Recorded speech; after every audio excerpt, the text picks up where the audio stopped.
ಪ್ರಜಾಧ್ವನಿ ಇದು ಪ್ರಜೆಗಳ ನಂಬಿಕೆಯ ಧ್ವನಿ. ಬಸ್ ಬಿಡಲು ಆಗ್ರಹಿಸಿ ಮಕ್ಕಳಿಂದ ಪ್ರತಿಭಟನೆ.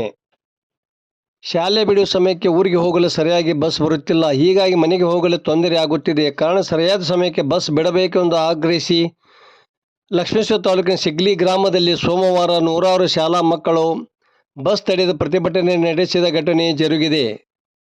ಕಡಕೋಳ, ನಾಯಿಕೆರೂರು, ಹೊನ್ನಿಕೊಪ್ಪ, ಹೂವಿನಸಿಗ್ಲಿ ಸೇರಿದಂತೆ ಮತ್ತಿತರ ಗ್ರಾಮಗಳಿಂದ ಪ್ರತಿದಿನ ನೂರಾರು ಮಕ್ಕಳು ಶಿಗ್ಲೆ ಶಾಲೆಗಳಿಗೆ ಬರುತ್ತಾರೆ. ಆದರೆ ಸಂಜೆ ಶಾಲೆ ಬಿಟ್ಟ ನಂತರ ತಮ್ಮ ಊರುಗಳಿಗೆ ಹೋಗಲು ಬಸ್ಗಳೇ ಇರುವುದಿಲ್ಲ. ಹೀಗಾಗಿ ಸರಿಯಾದ ವೇಳೆಗೆ ಮನೆಗೆ ಹೋಗಲಾಗುತ್ತಿಲ್ಲ ಎಂದು ಪ್ರತಿಭಟನಾ ನಿರತ ಮಕ್ಕಳು ಅಳಲು ತೋಡಿಕೊಂಡರು. ವಿಷಯ ತಿಳಿಯುತ್ತಿದ್ದಂತೆ ಘಟಕ ವ್ಯವಸ್ಥಾಪಕರು ಶಿಗ್ಲಿಯಿಂದ ಕಡಕೋಳ ಗ್ರಾಮಕ್ಕೆ ಮೊದಲು ಮಕ್ಕಳನ್ನು ಬಿಟ್ಟ ನಂತರ ಅದೇ ಬಸ್ಸನ್ನು ಹೂವಿನಸಿಗ್ಲಿಗೆ ಹೋಗಲು ವ್ಯವಸ್ಥೆ ಮಾಡಿದರು.